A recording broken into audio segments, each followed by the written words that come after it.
de transmissão de energia para aumentar a segurança. Essa linha de transmissão, ainda de acordo com o relatório, não fica dentro da área que precisava ser sinalizada. Mas como houve esse acidente, por prudência, eles pediram para aumentar essa questão da segurança. Daria tudo pra saber seu telefone, mas eu nem sei o seu nome, menina. Da Constituição Federal, que remete à LRF. Se persistir.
De até 3 anos de prisão. Uma apuração da Controladoria Geral da União apontou uma soma bilionária de pagamentos que não deveriam ter sido feitos no programa Auxílio Brasil. Durante a transição já havia esse indício de que tinha muito dinheiro sendo pago de forma ilegal. E aí olha só o que a gente tem aqui no telão para vocês. Entre 2021 e 2022, o programa que substituiu o Bolsa Família, no governo de Jair Bolsonaro, pagou indevidamente quase 4 bilhões de reais. Esse valor foi pago a pessoas que não deveriam receber o benefício. Para os auditores, as falhas no cadastro único, que serve de base para as ações de assistência social do governo, é que causaram o prejuízo. Só entre janeiro e outubro do ano passado foram pagos mais de 218 milhões de reais por mês a quase 470 mil famílias. Outros 170 milhões de reais foram liberados para famílias que deveriam estar bloqueadas. E aí um outro relatório mostra o problema no cadastro único. Um cruzamento entre os CPFs registrados no cadastro e a base de dados de mortes mostra 1.078.736 pessoas falecidas que já tinham morrido, mas ainda estavam registradas no sistema. Mauro Paulino está de volta aqui para conversar com a gente. Era um indício já bastante forte, Paulino, na transição. Quem viu os números durante a transição já havia afirmado, olha, tem muita gente recebendo irregularmente, e havia essa estimativa de que podendo fazer uma auditoria, o governo poderia evitar muito pagamento e economizar dinheiro no Bolsa Família, que na época era Auxílio Brasil. Dá para melhorar ainda isso, Paulino? Dá sim, Tiago, e é preciso melhorar, porque o cadastro único é a espinha dorsal que permite o pagamento justo de benefícios sociais. Se há desvios, adulterações nesse cadastro, e houve muitas durante o último ano do governo Bolsonaro, esse pagamento acaba beneficiando alguns que não seriam convocados para receber o benefício social, que teriam direito de receber, e prejudica outros que teriam direito e não receberam. O que provocou esse desvirtuamento aí do cadastro único foi a sanha eleitoreira de Bolsonaro.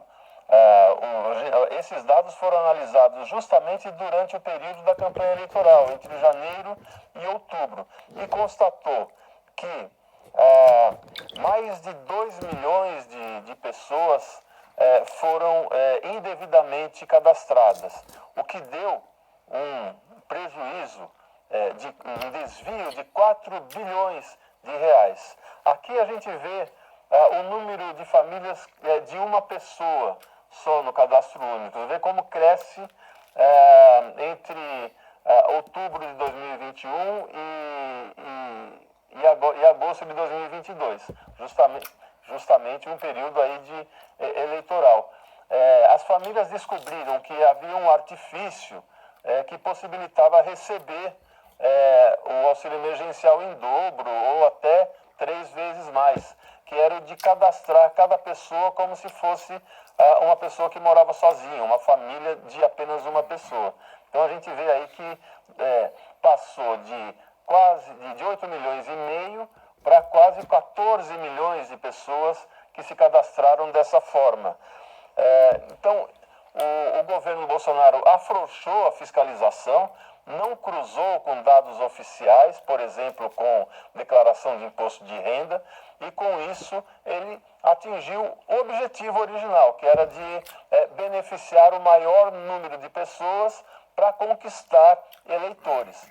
E, de fato, ele conseguiu chegar muito próximo da vitória em segundo turno, e esse foi um dos principais motivos. O que o governo atual precisa fazer é cruzar o cadastro único com dados oficiais para conseguir filtrar as pessoas que estão inscritas indevidamente.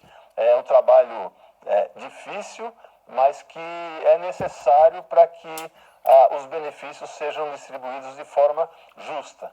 Tiago. É isso, Paulino. Obrigado pela sua análise, pelo gráfico e pela explicação.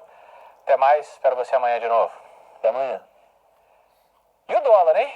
O dólar engatou uma sequência de 5 quedas seguidas e terminou hoje o dia no menor patamar em 11 meses, abaixo, aliás, a 4,88. Vamos chamar a Rosana Cerqueira? Rosana, boa notícia para quem está planejando, né? Viajar, para quem precisa pagar o cartão de crédito, mas é uma notícia boa para todo mundo, né? Porque influencia em diversos preços no Brasil, mas começa explicando para a gente o que está puxando o dólar, o que está causando essa queda. Boa noite para você. Oi, querido, boa noite a todos. Lembrando que dólar baixo significa aqui para nós brasileiros que temos muitos insumos importados e inflação menor. Então, essa queda do dólar é muito, muito importante para o nosso bolso, sim, nos afeta diretamente. Agora, a sua pergunta, por que essa queda do dólar? São vários fatores. Eu vou dar uma resumida aqui. Cenário internacional favorável, principalmente aí uma tendência de melhora da economia americana, ela negociando ali os Estados Unidos, o governo americano negociando suas dívidas ali internas com um cenário positivo, e isso acaba influenciando a economia mundial como um todo. E se os Estados Unidos se recuperam, as nossas exportações para lá também podem melhorar. Então, diante disso, sim, o dólar vem caindo. Nós preparamos um gráfico de março para cá, de 15 de março para cá, vejam a queda bastante expressiva, sim. Lá no 15 de março, a 5,29, o dólar caiu 14 de abril a 4,91 e hoje 4,88. Lembrando que o Ibovespa também tem registrado, o mercado de ações, resultados positivos. Hoje fechou com alta de 0,5 o Ibovespa, o melhor cenário, o melhor patamar desde fevereiro deste ano. Então, esse cenário positivo beneficiando também o mercado de ações. Aqui no Brasil, relatório Focus hoje divulgado, que é aquela pesquisa semanal feita com as instituições financeiras que atuam no país, ele teve ali algumas oscilações pequenas, mas mostra um cenário positivo. Por exemplo, uma alta um pouquinho a coisa maior da inflação nesse ano, ainda assim acima da meta fixada pelo governo. O ano que vem uma queda pequena e uma alta pequena também do PIB. Só que isso, apesar dessas oscilações aí muito pequenas, isso cria um cenário positivo, sim, e também gera aí uma situação mais favorável para essa queda do dólar, alta do Ibovespa e várias questões econômicas aí em discussão no Congresso, no país. Há esse cenário positivo e, é claro, dá para cravar que vai ficar assim, que não vai mudar nada, que vai continuar nesse cenário mais positivo para a economia. Não dá para cravar, porque, claro, tudo é muito volátil, tudo oscila muito e a gente vai acompanhar aqui diariamente, tá, Tiago? Prometo. Pode deixar que a gente vai cobrar essa sua promessa. Obrigado, Rosana. Boa noite. Até mais. E a Argentina, hein? Tá achando que tá fácil a coisa por lá? Olha só. A taxa de juros na Argentina, a gente reclama muito da taxa de juros no Brasil, né?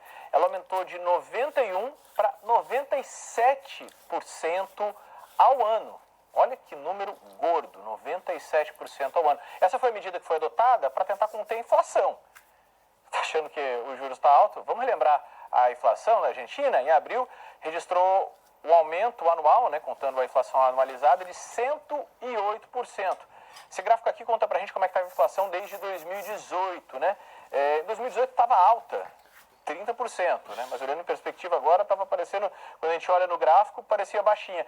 Ela subiu, em 2020 deu uma desacelerada, para daí tomar essa guinada aqui, apontar para o céu e não parar. Agora 108,8% quando a gente olha nos 12 meses.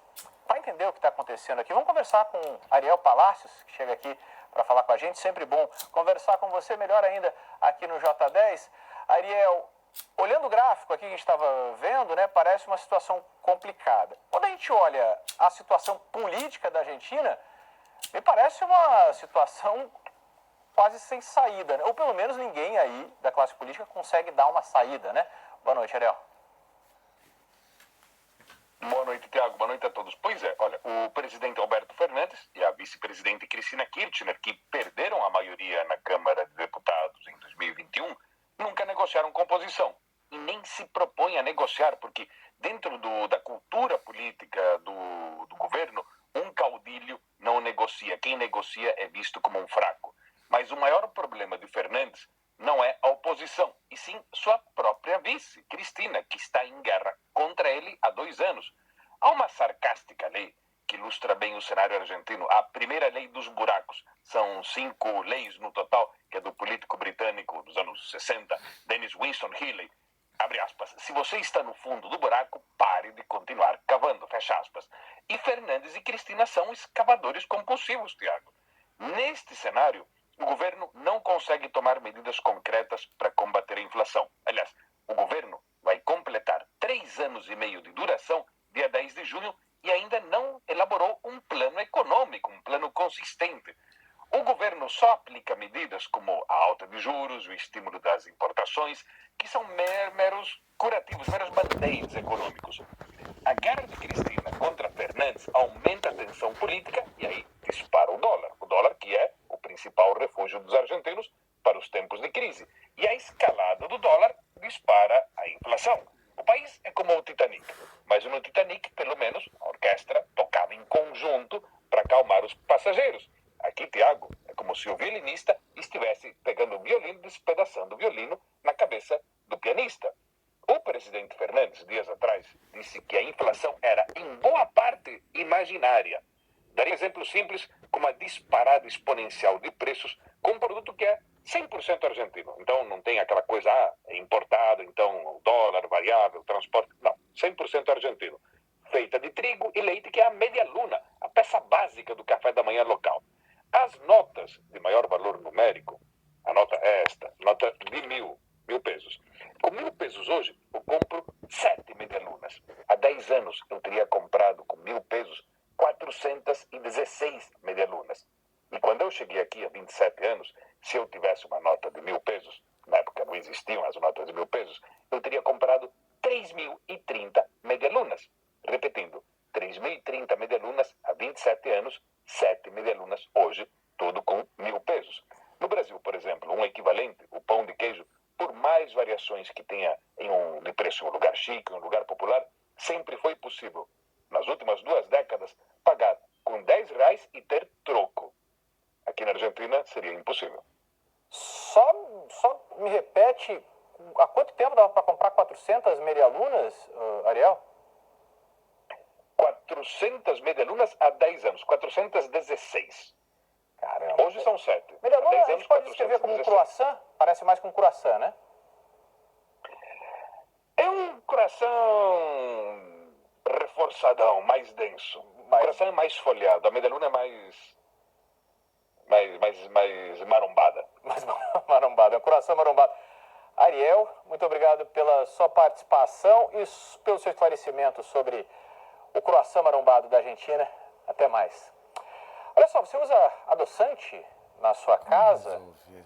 Quando a gente vai para o intervalo, você fica perguntando aí quem usa, quem não usa, porque olha só, daqui a pouco, na volta, a gente vai falar sobre as gotinhas da discórdia. A Organização Mundial da Saúde divulgou um relatório em que não recomenda o uso de adoçantes para perder peso e ainda alerta que o consumo prolongado pode causar doenças. Então, já já a gente conta essa história toda.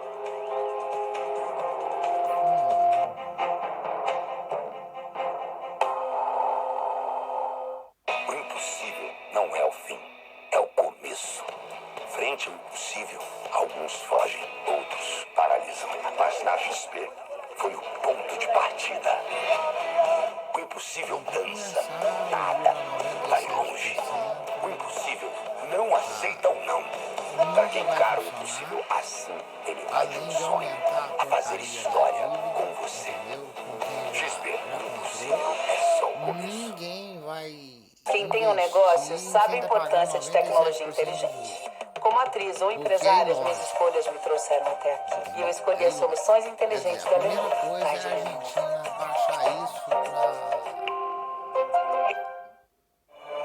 Vamos colocar assim, ó. Estourando. Então, Zoé, 10. tá decidida a vender teu neto? Certo, aqui no Brasil Totalmente, tá 13,75. absolutamente resolvida. Tá? Eu colocaria 5. Eu devo dar uma taça de grão. Eu Agora mesmo você tem já chance de se baixava pra vingar 5. dela, Galo. Entendeu? Você tá entrando de novo na minha mente, Galo! Porque pelo menos a dívida vai aumentar menos. Não, Certo? madrinha. E isso Não vou vai esquecer, agora eu vou até o fim. desestimular A última leva da papelada já foi assinada. Eu consigo a última ainda essa semana. a desvalorização do peso, entendeu? E aí, Galo? Eu acredito Você que tá surpresa?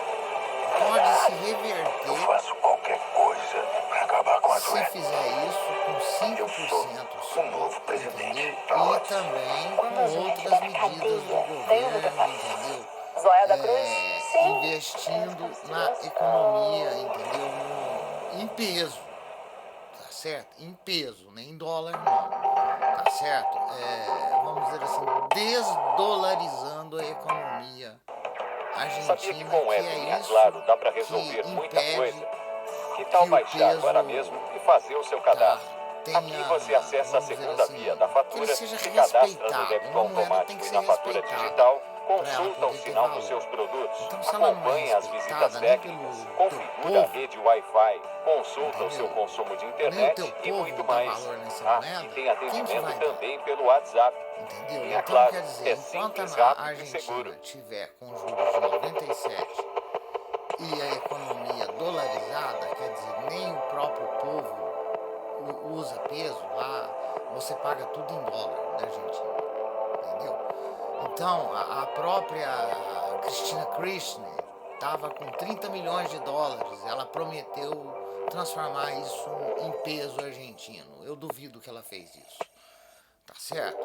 Então, quer dizer, isso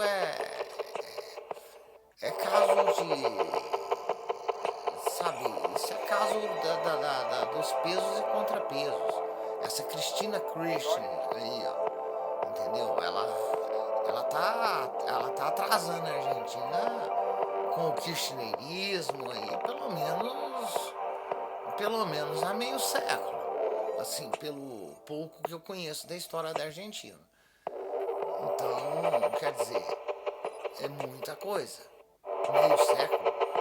E os argentinos, a própria Polícia Federal da Argentina, não sei como que chama, se submeter a isso, o Judiciário se submeter a isso, o Congresso se submeter a isso.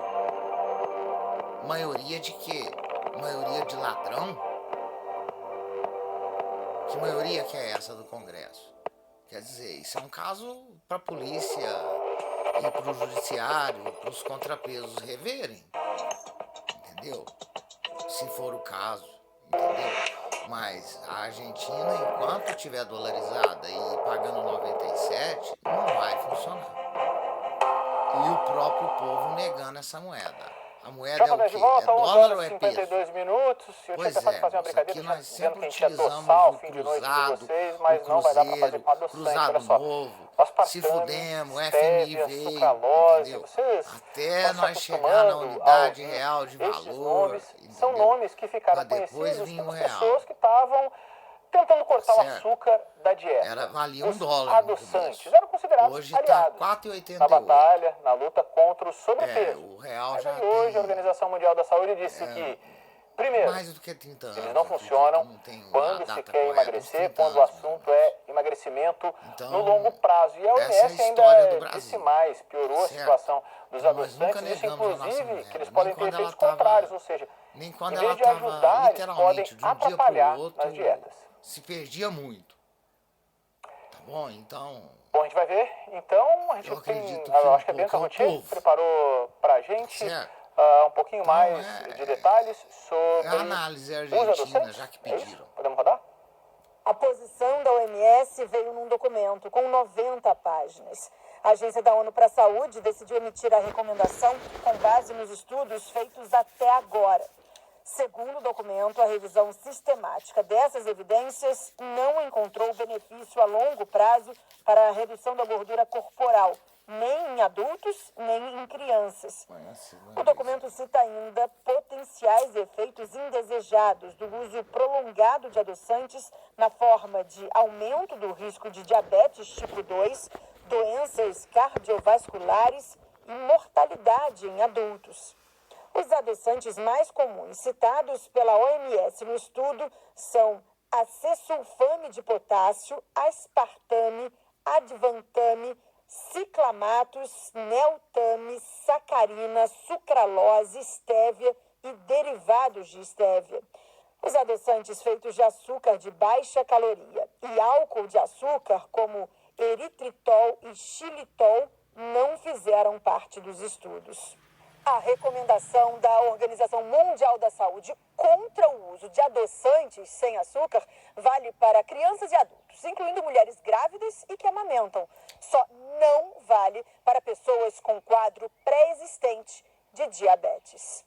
A diretora do Departamento de Obesidade da Sociedade Brasileira de Endocrinologia e Metabologia, Maria Edna de Mello, explicou que não é para substituir o adoçante por açúcar e que a diretriz busca orientar os governos para uma alimentação mais saudável. É muito para que os governos, eles se organizem, no sentido de não ter a introdução dos adoçantes como parte de uma alimentação para o controle do peso, porque a recomendação da Organização Mundial da Saúde é para que as pessoas elas tenham uma alimentação mais saudável. Ela também tranquilizou a população, afirmando que a orientação não é motivo para pânico e que o importante é conversar com um médico. Cada pessoa, que usa adoçante por orientação do seu nutricionista ou do seu médico, procure para fazer a discussão. Não precisa, alarme, a gente tem que ter muita cautela na hora que a gente vai recomendar e também deixar de recomendar qualquer produto para os pacientes. Uma série especial do Globoplay vai contar em 5 episódios a história de Galvão Bueno, que nos últimos 40 anos narrou as nossas maiores vitórias e também as mais tristes derrotas no esporte. A pré-estreia de Galvão, olha o que ele fez, foi agora à noite no Rio. De Gaúcho. E olha como é que ele entrou. Olha como é que ele entrou. Olha o que ele fez. Olha o que ele fez. Olha o que ele fez. Olha o que ele fez. Gol! Olha o que ele fez. Remete à narração daquele gol do Ronaldinho, mas eu acho que também me remete à realidade. Acho que fiz alguma coisa. Galvão do Tetra. É tetra! De Ayrton Senna. Vitória! Ayrton Senna do Brasil!